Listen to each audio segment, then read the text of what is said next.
नमस्कार दोस्तों, मैं सत्यम मिश्रा आप सभी का टेचिंग लर्नर्स के यूट्यूब चैनल पे स्वागत और अभिनंदन करता हूं। दोस्तों आज यूपी टेट और सी टेट का जो कंबाइंड प्रैक्टिस सेट चलवाया जा रहा है उसका प्रैक्टिस सेट नंबर 27 है, जो कि आपके यूपी टेट और सी टेट दोनों ही एग्जाम के दृष्टि से महत्वपूर्ण है। दोस्तों चलिए स्टार्ट करते हैं आज की क्लास का पहला प्रश्न। यहाँ पे दोस्तों आपके सामने पहला प्रश्न देखिए क्या पूछा है कि संविधान के अनुच्छेद 351 में किस विषय का वर्णन है। जो संविधान का अनुच्छेद 351 है उसमें किस विषय का वर्णन किया गया है। संघ की राजभाषा, उच्चतम न्यायालय की भाषा, पत्रकार की भाषा या हिंदी के विकास के लिए निर्देश। तो संविधान के अनुच्छेद 351 का विषय जो है दोस्तों क्या है कि हिंदी के विकास के लिए इसमें क्या किया है, निर्देश दिए गए। ठीक है, चलिए आगे चलते हैं प्रश्न संख्या नेक्स्ट पे कि घोंसले में चिड़िया है में कौन सा कारक है। कारक घोंसले में चिड़िया है, जहाँ पे कोई चीज़ किसी के अंदर या में या पर हो वहाँ पे क्या होता है, वहाँ पे अधिकरण कारक होता है। तो इस प्रश्न का राइट जवाब क्या होगा, ऑप्शन नंबर फर्स्ट इसका राइट जवाब हो जाएगा। चलिए आगे चलते हैं प्रश्न संख्या थर्ड पे कि निम्नलिखित में से कौन सा शब्द पुल्लिंग नहीं है। नमक, पीपल, जीरा, दाल। तो आपको बता दें दोस्तों कि जिस शब्द से पुरुष जाति का बोध हो उसे क्या कहते हैं, पुल्लिंग कहते हैं, और जिस शब्द से स्त्रीलिंग का बोध हो उसे क्या कहते हैं, जिस शब्द से स्त्री जाति का बोध हो उसे स्त्रीलिंग कहा जाता है। तो नमक, पीपल, जीरा, नमक, पीपल, जीरा तीनों ही क्या है दोस्तों, पुल्लिंग है। तीनों ही पुल्लिंग शब्द हैं, जबकि यहाँ पे जो दाल लिखा गया वो क्या है, वो पुल्लिंग शब्द नहीं है। ठीक है, इस प्रश्न का राइट जवाब ऑप्शन नंबर 4 होगा। चलिए आगे चलते हैं प्रश्न संख्या नेक्स्ट पे करा है कि स्वतंत्र भारत में भाषा के आधार पर सर्वप्रथम किस राज्य का गठन हुआ था। कर्नाटक, पश्चिम बंगाल, पंजाब या आंध्र प्रदेश। तो स्वतंत्र भारत में भाषा के आधार पर सर्वप्रथम किस राज्य का गठन हुआ था, तो आंध्र प्रदेश का गठन जो था वो सर्वप्रथम भाषाई आधार पर हुआ था। चलिए क्वेश्चन नंबर नेक्स्ट पे चलते हैं कि भाषा में सतत आकलन का उपदेश है यह जानना कि बच्चे भाषा में क्या नहीं जानते, यह जानना कि बच्चे पाठ्य पुस्तक में क्या जानते हैं, यह जानने कि बच्चे ने भाषा संबंधित किन उपदेशों की प्राप्ति नहीं की है, यह जानना कि भाषा सीखने में बच्चों को किस प्रकार की मदद की आवश्यकता है। तो भाषा में सतत आकलन, लगातार आकलन करने से बच्चों में उनमें जो भाषा सीखने में जो कमी है, ठीक है, उसको जान पाना। ठीक है, यह जानना कि भाषा सीखने में बच्चे को किस प्रकार की मदद की ज़रूरत है, कहाँ बच्चा कमज़ोर है, उस चीज़ को सुधारने का मौका सतत आकलन के द्वारा ही मिल पाता है। तो इस प्रश्न का राइट जवाब ऑप्शन नंबर 4 है। चलिए आगे चलते हैं प्रश्न संख्या नेक्स्ट पे कि भाषा शिक्षक के रूप में आपके लिए महत्वपूर्ण है। बच्चों द्वारा त्रुटि रहित भाषा प्रयोग करवाना, बच्चों से पाठ्य पुस्तक पढ़वाना, बच्चों द्वारा बेझिझक भाषा प्रयोग करवाना, बच्चों से विस्तार में गृह कार्य करवाना। तो भाषा शिक्षक के रूप में जो आपके लिए सबसे महत्वपूर्ण होता है ये होता है कि बच्चों को भाषा का उपयोग करना सिखाना, ताकि जो बच्चा है अपनी बातों को बेझिझक तरीके से रख सके, बिना रुके, मतलब कहीं पे भी अपने भाषा का प्रभावी तरीके से प्रयोग कर सके। अगर आप भाषा शिक्षक हैं तो आपको सारी जिम्मेदारियां होनी चाहिए कि बच्चे को इस प्रकार से भाषा सिखाई जाए कि बच्चा जो है बिना रुके टुके कहीं पे भी, चाहे परिस्थितियां कैसी भी हों, अपनी भाषा का उपयोग प्रभावी तरीके से कर सके। चलिए आगे चलते हैं प्रश्न संख्या नेक्स्ट है कि भाषा की सबसे छोटी इकाई है, लिपि है, वर्ण है, शब्द है, वाक्य है। तो भाषा की जो सबसे छोटी इकाई है वो क्या होती है दोस्तों, वर्ण होती है, और वर्णों के व्यवस्थित समूह को ही वर्णमाला कहा जाता है। ठीक है, चलिए आगे चलते हैं प्रश्न संख्या नेक्स्ट पे साहित्य की किस विधा के शिक्षण में सस्वर पठन सर्वाधिक अपेक्षित होता है। एकांकी, जीवनी, आत्मकथा या संस्मरण। दोस्तों आपको बता दें कि साहित्य की किस विधा के लिए शिक्षण में सस्वर, मतलब शिक्षण कार्य करते समय उसमें सस्वर पठन की ज़रूरत होती है, मतलब बोल के पढ़ने की ज़रूरत सर्वाधिक अपेक्षित होती है। एकांकी में दोस्तों, एकांकी जो होता है जब भी पढ़ाया जाता है तो बोल कर पढ़ाया जाता है और हाव भाव से, एक उसका अलग तरीका दोस्तों, उस तरीके से उसको प्रेजेंट किया जाता है। जीवनी जो होती है दोस्तों, किसी की जीवनी, किसी के बारे में लिखना ही उसकी क्या कहलाती है, जीवनी कहलाती है। जब लेखक स्वयं के बारे में कोई चीज़ लिखता है तो वही उसका आत्मकथा होती है। चलिए आगे चलते हैं प्रश्न संख्या नेक्स्ट पे वैदेही वनवास किसकी रचना? अयोध्या सिंह उपाध्याय हरिऔध की, रामधारी सिंह दिनकर की, मैथिली शरण गुप्त की या श्रीधर पाठक की? तो वैदेही वनवास रचना किसकी है? अयोध्या सिंह उपाध्याय हरिऔध की रचना है। चलिए आगे चलते हैं। प्रश्न संख्या नेक्स्ट है कि संप्रेषण कला क्या नहीं है? अलंकरण नहीं है, आत्मविश्वास, प्रभावशाली भाषा, विचारों और भावनाओं को व्यक्त करने की कला। तो संप्रेषण कला सभी है दोस्तों। आत्मविश्वास के साथ ही प्रभावी भाषा का प्रयोग करना, विचारों एवं भावनाओं को व्यक्त करने की कला ही संप्रेषण कला कहलाती है। अलंकरण जो है एक संप्रेषण कला नहीं है। चलिए आगे चलते हैं। प्रश्न संख्या नेक्स्ट पे, निम्नलिखित में से मौखिक अभिव्यक्ति का रूप है? शुद्ध वर्तनी, आशुभाषण, श्रुतलेख या सुलेख? तो मौखिक अभिव्यक्ति मतलब कोई चीज़ अगर हमको प्रेजेंट करना हो तो उसका जो तरीका हो, बोल के प्रेजेंट करने का तरीका हो, तो उसे मौखिक अभिव्यक्ति कहा जाता है। और लिखित अभिव्यक्ति क्या होता है दोस्तों? श्रुतलेख लिखना, सुलेख लिखना या शुद्ध वर्तनी करना, ये सभी क्या होते हैं?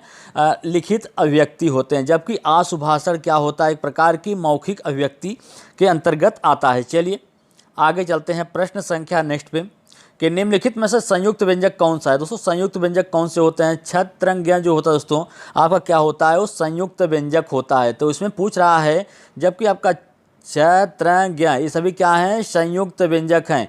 जबकि यह क्या है? यह एक अंतस्थ व्यंजक है, यह संयुक्त व्यंजक नहीं है। तो इस प्रश्न का राइट जवाब ऑप्शन नंबर फर्स्ट होगा। चलिए आगे चलते हैं। प्रश्न संख्या नेक्स्ट पे कि जिसकी पूर्व से कोई आशा न हो के लिए एक शब्द कौन सा होगा? प्रत्याशा, अप्रत्याशित, अपरमेय या अनाहूत?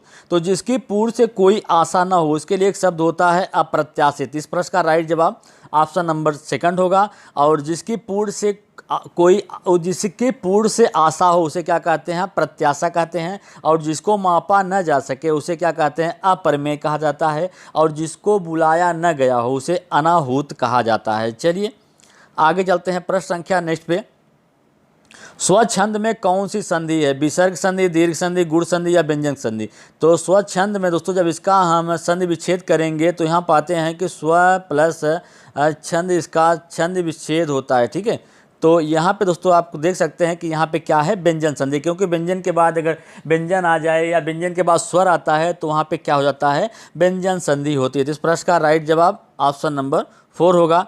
चलिए आगे चलते हैं। प्रश्न संख्या नेक्स्ट पे, शब्दों का अर्थ स्पष्ट करने हेतु कौन सा तरीका सर्वाधिक उपयुक्त है? वाक्य प्रयोग करना, व्याख्यान करना, भ्रमण या चित्र निर्माण करना? तो शब्द का अर्थ स्पष्ट करने का कौन सा तरीका सर्वाधिक उपयुक्त होता है? वाक्य प्रयोग करने से जो शब्द का अर्थ है वो स्पष्ट हो जाता है।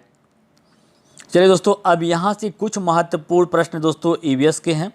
और ईवीएस से भी दोस्तों आपके पेपर में 30 प्रश्न आते हैं और प्रत्येक प्रश्न जो होते हैं 1 नंबर का होता है। ठीक है, प्रश्न क्या है? एक शिक्षक तनावग्रस्त बच्चे की पहचान कर सकता है जब बच्चा निम्नलिखित व्यवहार करता है। एक शिक्षक है, कक्षा में पढ़ा रहा है और उसको कैसे पता चलेगा कि बच्चा है? कुछ बच्चे जो हैं या तनावग्रस्त हैं, तो उसके लिए क्या करना है कि पढ़ाई में पूरी एकाग्रता, अत्यधिक बात करना, सक्रियता या आक्रामक व्यवहार करना। अगर कोई बच्चा जो है वो आक्रामक व्यवहार कर रहा है, अचानक से क्रोधित हो जाता है या अचानक से कोई काम करने लगता है दोस्तों, या अचानक से किसी बच्चे के ऊपर चिल्ला उठता है, तो उसे क्या कहते हैं? आक्रामक व्यवहार कर रहा है। तो इसी से पता चल जाता है शिक्षक को बच्चा कैसा है? तनावग्रस्त है। और ऐसे बच्चे को उसके इस तनावग्रस्त का जो कारण है उसको जानने का प्रयास करना चाहिए और उसको सुधारने में उसकी मदद करनी चाहिए। ठीक है, चलिए आगे चलते हैं। प्रश्न संख्या नेक्स्ट पे, इनमें से कौन सा खाना पकाने का सबसे अच्छा तरीका है? भूनना, तलना, सेकना या भाप से पकाना? तो खाना पकाने का जो सबसे बेहतरीन तरीका है वो क्या है? भाप से पकाना। क्योंकि जो भी पोषक तत्व रहते हैं वो अंदर ही रह जाते हैं, बाहर नहीं निकल पाते हैं। ठीक है, तो खाना पकाने का जो सबसे बेहतरीन तरीका होता है वो भाप से पकाने का तरीका सबसे बेहतरीन या सबसे अच्छा होता है। बिहार के गाँव में किसान मधुमक्खी पालन करते हैं और अतिरिक्त धन अर्जित करते हैं के लिए शहद इकट्ठा करते हैं। मधुमक्खी पालन शुरू करने का सबसे अच्छा समय कौन सा होता है? जनवरी से मार्च तक, अप्रैल से जून तक, जुलाई से सितंबर या अक्टूबर से दिसंबर? तो मधुमक्खी पालन करने का जो सबसे उपयुक्त समय होता है वो क्या होता है? अक्टूबर से लेकर दिसंबर तक का समय जो होता है सबसे उपयुक्त होता है। क्योंकि मधुमक्खी जो रानी मधुमक्खी होती है अक्टूबर से दिसंबर मंथ में ही वो अंडा देती है। ठीक है, अंडा देने का काम किसका होता है? रानी मधुमक्खी का होता है। और जो छत्ता होता है उसकी पूरी देख रेख श्रमिक मधुमक्खियाँ करती हैं। चलिए आगे चलते हैं प्रश्न संख्या नेक्स्ट पे देखते हैं यहाँ पे क्या है कि रेत और नमक के मिश्रण को अलग करने की प्रक्रियाओं के निम्नलिखित 4 अनुक्रमों में से किस एक का उपयोग किया जाएगा? वाष्पीकरण, अवसादन, निस्तारण या निस्यंदन। निस्तारण, अवसादन, वाष्पीकरण या निस्यंदन। अवसादन, निस्तारण या निस्यंदन या वाष्पीकरण। निस्यंदन, निस्तारण, वाष्पीकरण और अवसादन। तो किस प्रक्रिया के द्वारा रेत और नमक के मिश्रण को अलग किया जाएगा? अवसादन, निस्तारण, निस्यंदन और वाष्पीकरण के द्वारा उनको अलग किया जा सकता है। चलिए आगे चलते हैं प्रश्न संख्या नेक्स्ट पे। यहाँ पे दोस्तों प्रश्न है कि प्रश्न पत्र तैयार करते समय रश्मि को निम्नलिखित चरणों का पालन करना सिखाया जाता है। प्रश्नों को लिखना, प्रारूप तैयार करना, प्रश्न का संपादन करना, रूपरेखा तैयार करना। तो जो सबसे पहले उसको सिखाया जाता है, ये सिखाया जाता है कि सबसे पहले क्या करना चाहिए? प्रश्न पत्र का प्रारूप तैयार करना चाहिए। उसके बाद प्रश्न पत्र की रूपरेखा तैयार करनी चाहिए, ठीक है। और उसके बाद प्रश्नों को क्या करना चाहिए? लिखना चाहिए। और अंत में जाके उसका क्या करना चाहिए? संपादन करना चाहिए। तो इस हिसाब से आपका जो राइट जवाब होगा वो ऑप्शन नंबर सेकंड जो है यही इसका राइट आंसर होगा। चलिए आगे चलते हैं प्रश्न संख्या नेक्स्ट पे। विटामिन्स ऐसे पदार्थ है जिसे हमारे शरीर को सामान्य रूप से विकसित करने की आवश्यकता होती है। हमारे शरीर में सूर्य के प्रकाश की मदद से तैयार किया गया विटामिन कौन सा? विटामिन्स दोस्तों ऐसे पदार्थ होते हैं जिसे हमारे शरीर को सामान्य रूप से विकसित करने की आवश्यकता होती है। ये हमारे शरीर में दोस्तों खुद से भोजन के द्वारा नहीं ले सकते। इनके लिए कुछ पोषक तत्व होते हैं, कुछ हरे फल या सब्जियां होती हैं जिसके रूप में हमको विटामिन से मिल पाते हैं। और कुछ विटामिन ऐसे होते हैं दोस्तों, विटामिन डी जो है वो विटामिन डी जो है सूर्य के प्रकाश या सूर्य से हमको प्राप्त होता है, ठीक है। ये हमारी हड्डियों को मजबूत करने में सहायता करता है। तो विटामिन डी जो है इसे सनशाइन विटामिन भी कहा जाता है। और विटामिन ए जो है, विटामिन ए की कमी से दोस्तों रतौंधी रोग होता है, ठीक है, नाइट ब्लाइंडनेस जिसको बोलते हैं। और विटामिन ए का जो महत्वपूर्ण स्रोत होता है वो गाजर होता है और हरी पत्तेदार सब्जियां होती हैं। और विटामिन के जो होता है दोस्तों, इसकी कमी से अगर इसकी कमी हो जाती है तो रक्त का थक्का नहीं जमता है और ब्लड और बहुत तेज़ी के साथ दोस्तों बहता है, ठीक है। चलिए आगे चलते हैं क्वेश्चन नंबर नेक्स्ट पे कि 5वीं कक्षा के शिक्षिका माहिका चाहती है कि उसके छात्र आसपास के पौधों को देखें। अर्थपूर्ण अधिगम के लिए उन्हें बच्चों को क्या करने के लिए प्रोत्साहित करना चाहिए? इस बात की सराहना करना कि पौधे हमारे लिए उपयोगी हैं। अधिकतम संख्या में पौधों के नाम लिखना। पौधों की ऊंचाई, पत्तियों, गंध और बढ़ने के स्थान में अंतर दिखाना। बिल्कुल सही बात है दोस्तों कि 5वीं कक्षा की शिक्षिका माहिका चाहती है कि उसके छात्र आसपास के पौधों को देखें। क्यों दिखाना चाहती है? ताकि बच्चे समझ पाएँ कि कौन सा पौधा, उसकी ऊंचाई कितनी होती है, किस पौधे की पत्तियां कैसी होती हैं और उसमें अगर फूल लगता है तो उसकी महक कैसी होती है और किस स्थान पर लगाने से उनका विकास अच्छी तरीके से हो पाता है। चलिए आगे चलते हैं। प्रश्न संख्या यहाँ पे नेक्स्ट है। प्राथमिक स्तर पर पर्यावरण अध्ययन का उद्देश्य क्या है? बच्चों को अपने स्वयं के सीखने पर प्रतिबिंबित करने के लिए प्रोत्साहित करना चाहिए। बच्चों को पर्यावरणीय समस्याओं को हल करने में सक्षम बनाना। बच्चों को नए ज्ञान का सृजन करने के लिए संलग्न करना। और कथन डी है, बच्चों को ज्ञान के लिए निश्चित निकाय के प्राप्तिकर्ता के रूप में व्यवहार करना। तो इस प्रश्न का जो राइट जवाब होगा ऑप्शन नंबर ए इसका राइट जवाब होगा, क्योंकि बच्चों को अपने स्वयं के सीखने के लिए प्रोत्साहित करना होता है। मेन उद्देश्य बच्चों को पर्यावरण समस्याओं को हल करने में सक्षम बनाना, ताकि वो पर्यावरण में जो दूषित हो रहा है दोस्तों पर्यावरण, उसको किस प्रकार से कम प्रदूषित किया जाए या दूषित होने से बचाया जाए। ये सारी चीज़ें दोस्तों पर्यावरण के जरिए ही सिखाई जाती हैं। बच्चों को नए ज्ञान का सृजन करने के लिए संलग्न करना। चलिए अगले प्रश्न पे प्रश्न संख्या नेक्स्ट है दोस्तों। सभी प्रश्न आपके परीक्षा के लिए महत्वपूर्ण हैं कि क्वथन और वाष्पीकरण के बीच क्या अंतर है? क्वथन पानी की अवस्था में परिवर्तन का कारण होता है, जबकि वाष्पीकरण अवस्था में परिवर्तन का कारण नहीं होता। वाष्पीकरण किसी भी ताप पर हो सकता है, जबकि क्वथन नहीं हो सकता। क्वथन तरल के आयतन में कमी का कारण होता है, जबकि वाष्पीकरण नहीं होता। क्वथन तरल का वाष्प में परिवर्तन देखा जा सकता है, लेकिन वाष्पीकरण का नहीं।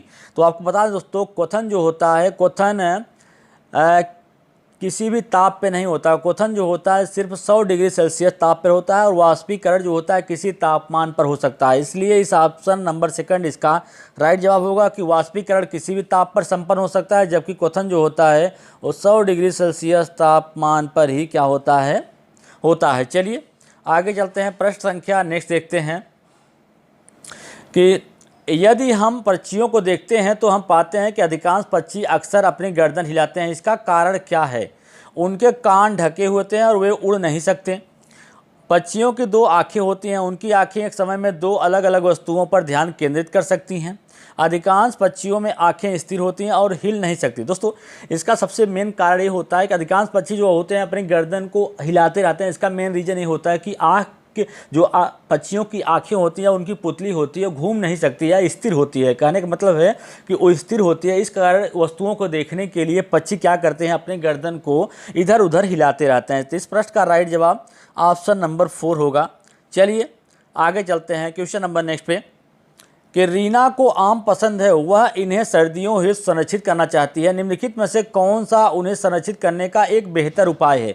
जूस बनाकर वायुरुद्ध पात्र में संग्रहित कीजिए, प्लास्टिक थैले में डाल दीजिए, फ्रिज में संग्रहित कीजिए, आम पापड़ और अचार बना के। रीना को आम पसंद है, वह उन्हें सर्दियों के लिए संरक्षित करना चाहती है। वो सबसे बेहतर तरीका क्या है? आम पापड़ या अचार बना के उन्हें संरक्षित किया जा सकता है लंबे समय तक। चलिए आगे चलते हैं, क्वेश्चन नंबर नेक्स्ट है कि निम्नलिखित में से कौन सी विशेषता नीचे दिए गए सभी जानवरों द्वारा साझा की जाती है? छिपकली, गौरैया, कछुआ, सांप, सभी में दोस्तों क्या कॉमन होता है? तो सभी जहरीले होते हैं। ठीक है, गौरैया जहरीली नहीं होती दोस्तों, ये गलत है। कि वे ज़मीन के साथ साथ जल में भी रह सकते हैं।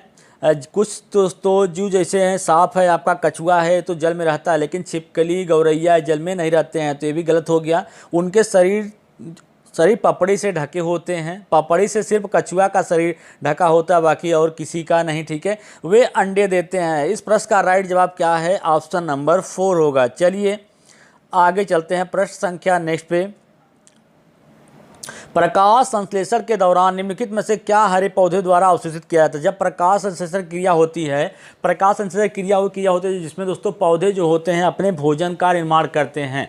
सभी हरे पौधे जो होते हैं दोस्तों अपने भोजन का निर्माण करते हैं। और जब भोजन का निर्माण करते हैं उस समय क्लोरोफिल की जरूरत होती है, कार्बन डाइऑक्साइड और सूर्य के प्रकाश की उपस्थिति में अपने भोजन का निर्माण करते हैं। और इस क्रिया के द्वारा पौधे अवशोषित करते हैं कार्बन डाइऑक्साइड को, जो कि वायुमंडल प्रदूषित के लिए सबसे ज़्यादा जिम्मेदार होती है। और ग्लोबल वार्मिंग के लिए भी सबसे ज़्यादा जिम्मेदार जो गैस होती है वो कार्बन डाइऑक्साइड ही होती है। चलिए आगे चलते हैं, प्रश्न संख्या नेक्स्ट है कि एक ही फसल को बार बार उगाने और बहुत अधिक रसायनों का उपयोग करने से मिट्टी हो जाती है। जब एक ही फसल को हम बार बार एक ही, जैसे एक हिस्सा है, पार्ट है ज़मीन का, अगर इस पार्ट में दोस्तों बार बार एक ही प्रकार की खेती करेंगे और विभिन्न प्रकार के रसायन का उपयोग करेंगे तो एक समय ऐसा आएगा कि इस मिट्टी के जो उपजाऊ क्षमता है या शक्ति है वो नष्ट हो जाएगी। मतलब इसमें किसी प्रकार के फसल को उगा पाना असंभव हो जाएगा। ठीक है, तो इस प्रश्न का राइट जवाब ऑप्शन नंबर सेकंड होगा। भूमि कैसी हो जाएगी?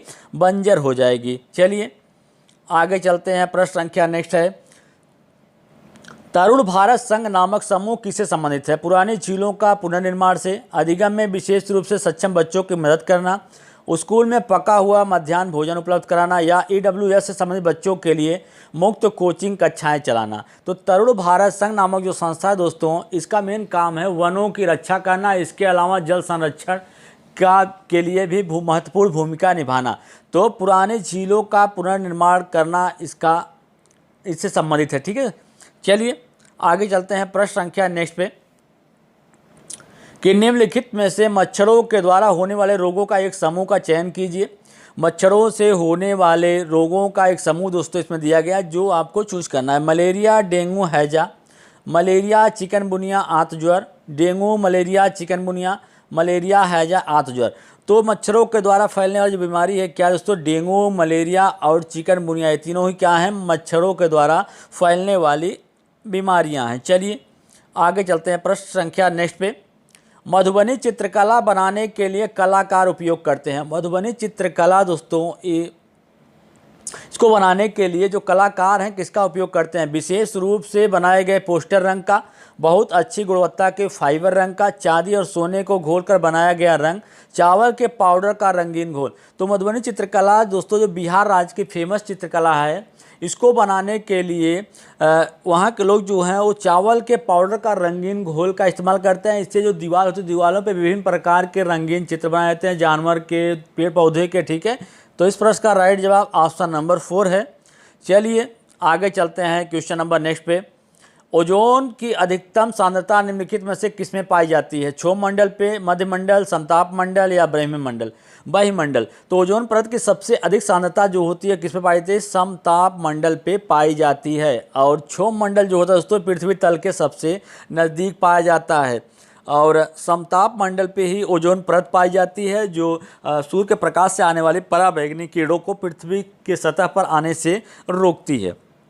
और कभी कभी पूछ लेता है कि ओजोन संरक्षण दिवस कब मनाया जाता है? तो 16 सितंबर को ओजोन संरक्षण दिवस के रूप में मनाया जाता है। चलिए आगे चलते हैं। प्रश्न संख्या नेक्स्ट है कि मानव शरीर की सबसे बड़ी ग्रंथि थायराइड, यकृत, आग्नेयाशय या पीयूष। तो मानव शरीर की सबसे बड़ी ग्रंथि वो क्या है? यकृत है। चलिए आगे चलते हैं। प्रश्न संख्या नेक्स्ट है, संविधान सभा ने राष्ट्रीय गान को कब अपनाया था? 22 जुलाई 1950, 25 मार्च 1951, 25 जनवरी 1952, 24 जनवरी 1950। तो संविधान सभा ने राष्ट्रीय गान को 24 जनवरी 1950 ईस्वी को अपनाया था। तो संविधान के निर्माण में पूरा समय कितना लगा था? 2 वर्ष 11 महीने 18 दिन समय लगा था।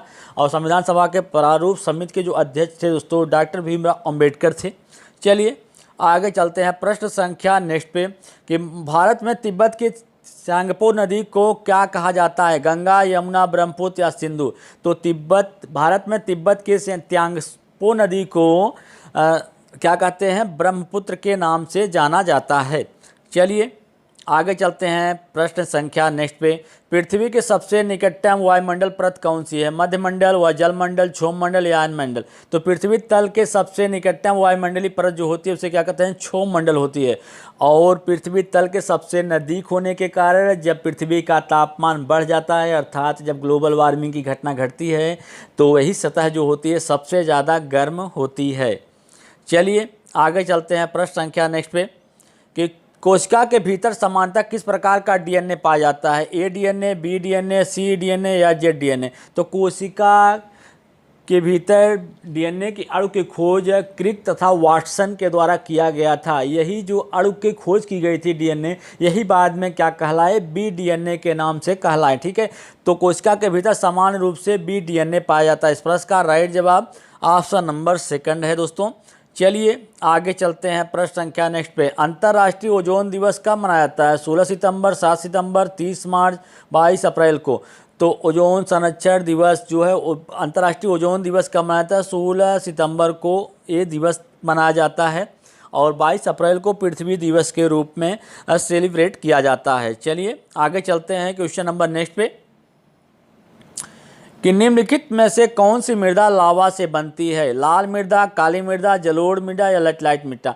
तो आपको बता दें दोस्तों किस मृदा का निर्माण लावा के द्वारा होता है? काली मृदा जो होती है इसका निर्माण लावा के द्वारा होती है। और काली मृदा को कपासी मृदा भी कहा जाता है क्योंकि ये कपास की कृषि के लिए अति महत्वपूर्ण या उपयोगी होती है। इसमें ज़्यादा जल की ज़रूरत ही नहीं होती है। ठीक है, चलिए आगे चलते हैं क्वेश्चन नंबर नेक्स्ट पे। टाइटन किस ग्रह का उपग्रह है? बुध, वरुण, शुक्र, शनि। तो टाइटन जो है शनि ग्रह का उपग्रह है। इस प्रश्न का राइट जवाब ऑप्शन नंबर 4 होगा। शुक्र और बुध का कोई उपग्रह नहीं होता है। जान लीजिए दोस्तों कि जो बुध और शुक्र ग्रह है इसका कोई भी उपग्रह नहीं होता। और वरुण जो है उसके 13 उपग्रह होते हैं। कितने होते हैं? इसके 13 उपग्रह होते हैं।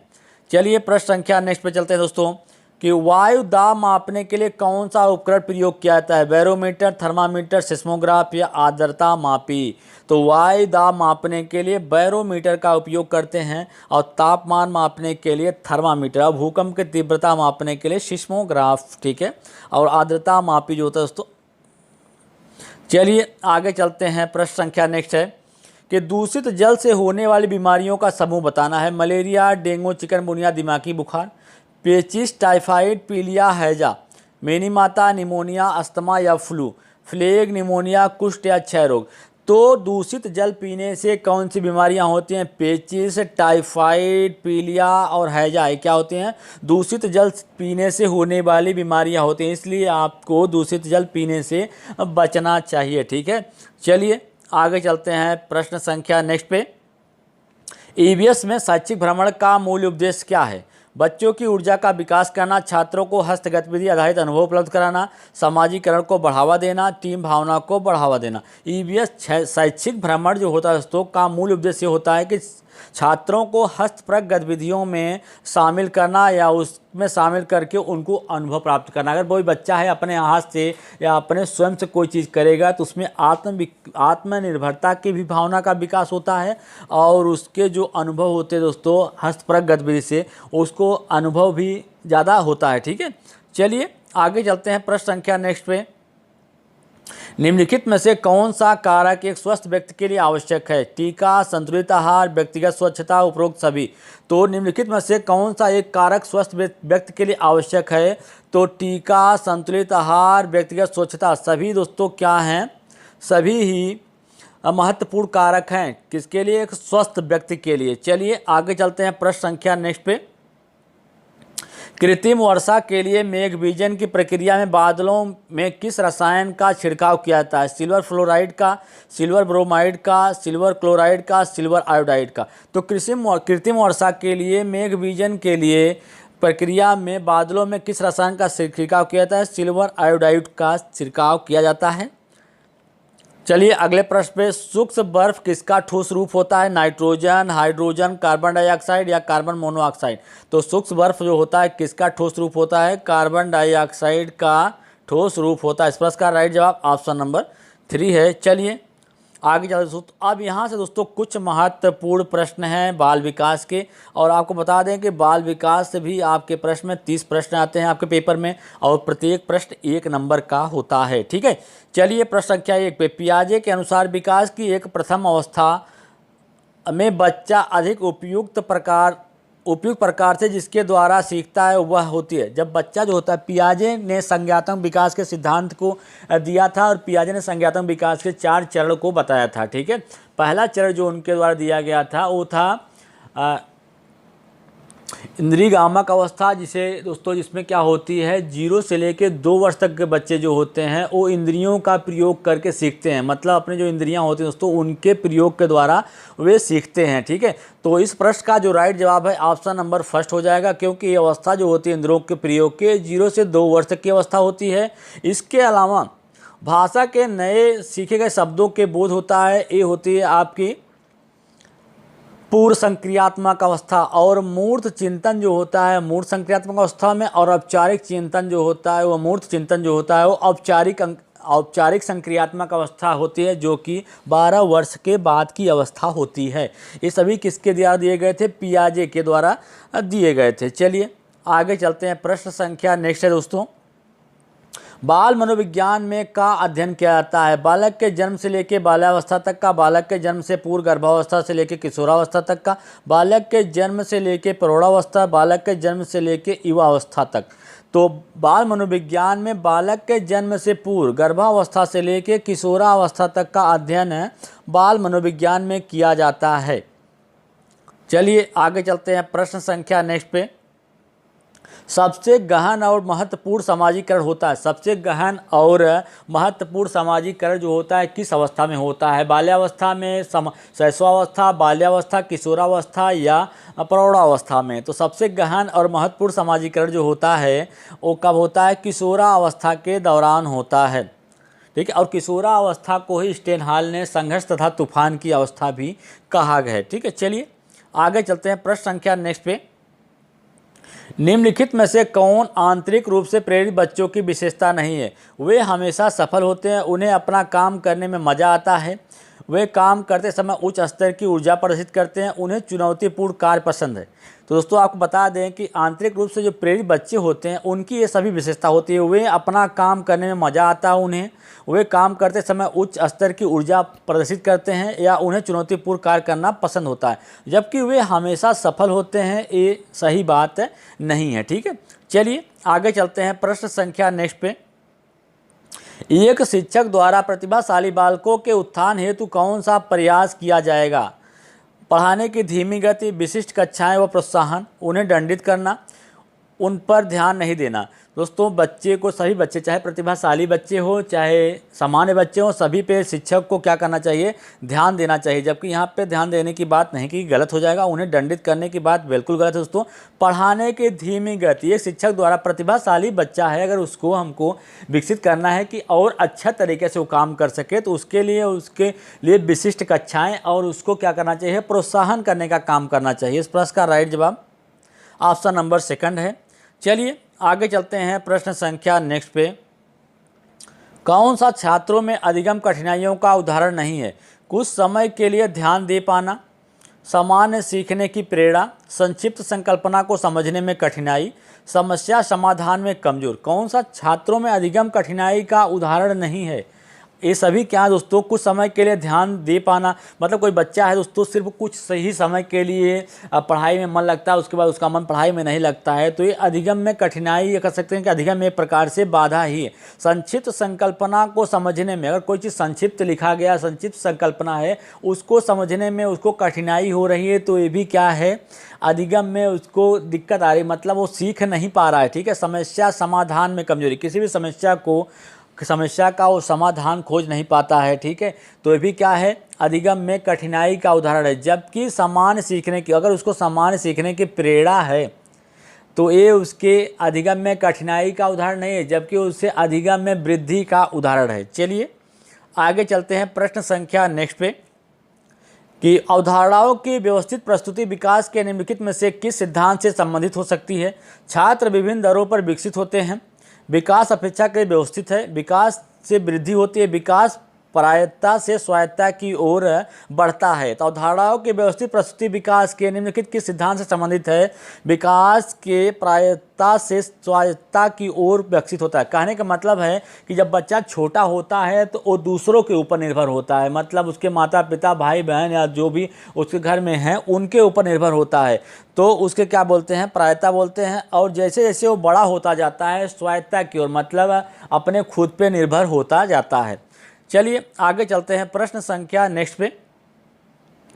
इरफान खिलौने तोड़ता है तथा उसके अवयवों को देखने के लिए उन्हें अलग अलग कर देता है। आप क्या करेंगे? इरफान को कभी भी खिलौने के साथ खेलने नहीं देंगे, सदैव कड़ी नज़र रखेंगे, उसकी जिज्ञासा प्रकृति को बढ़ावा देंगे तथा उसकी ऊर्जा को सही दिशा प्रदान करेंगे। उसे बताएंगे खिलौने नहीं तोड़ने चाहिए। दोस्तों अगर इरफान खिलौना तोड़ा तथा उसके प्रत्येक हिस्से को देखने की कोशिश कर रहा है, इसका मतलब ये है कि वो अधिक जिज्ञासु छात्र है। कैसा है? जिज्ञासु बच्चा है, और उसकी जिज्ञासा प्रकृति को हम क्या करेंगे? और अधिक बढ़ाने की कोशिश करेंगे, और उसकी जो ऊर्जा है इस प्रकार की, उसके सोचने या करने की क्षमता है, उसको एक नई दिशा प्रदान करेंगे। तो इस प्रश्न का राइट जवाब ऑप्शन नंबर थर्ड है। चलिए आगे चलते हैं दोस्तों क्वेश्चन नंबर नेक्स्ट पे। बच्चों की जिज्ञासा शांत करनी चाहिए। जब शिक्षक फुर्सत में हो, जब विद्यार्थी फुर्सत में हो, कुछ समय पश्चात, तत्काल जब विद्यार्थी द्वारा जिज्ञासा की गई हो। बच्चों की जिज्ञासा, अगर कोई बच्चा जो है अगर किसी चीज़ को जानने के लिए इच्छुक है या जिज्ञासु है, तो उसकी जिज्ञासा को तत्काल जब विद्यार्थी तत्काल उसकी जिज्ञासा को शांत करनी चाहिए, मतलब उसको उसके बारे में जो भी जानने के लिए इच्छुक हो उस चीज़ को तुरंत उसके बताना चाहिए। ठीक है दोस्तों, कहने का मतलब है तत्काल उसकी जिज्ञासा को शांत करना चाहिए। चलिए आगे, विशिष्ट बालकों के अंतर्गत निम्नलिखित में से कौन सा बालक आता है? विशिष्ट बालक कहने का मतलब है वो कोई भी हो सकता है, चाहे पिछड़ा बालक हो, चाहे प्रतिभाशाली बालक हो या मंदबुद्धि बालक हो, सभी क्या होते हैं? एक तरीके से विशिष्ट बालक होते हैं। सभी की सीखने की जो क्षमता होती है वो क्या होती है? भिन्न भिन्न होती है। कहने का मतलब है प्रत्येक बच्चा जो होता है एक तरीके से क्या होता है? विशिष्ट होता है। इस प्रश्न का राइट जवाब ऑप्शन नंबर 4 होगा। चलिए आगे चलते हैं क्वेश्चन नंबर नेक्स्ट पे कि प्रत्येक विद्यार्थी स्वयं से विशिष्ट होता है। इसका अर्थ क्या है? कोई भी दो विद्यार्थी अपनी योग्यताओं, रुचियों, प्रतिभाओं में समान नहीं होते। शिक्षार्थियों में न तो समान विशेषताएं होती हैं और न ही समान लक्ष्य समान होते हैं। सभी विद्यार्थियों के लिए एक समान पाठ्य चर्चा संभव है। एक विषय रूपी कक्षा में शिक्षार्थियों की क्षमताओं को विकसित करना असंभव है।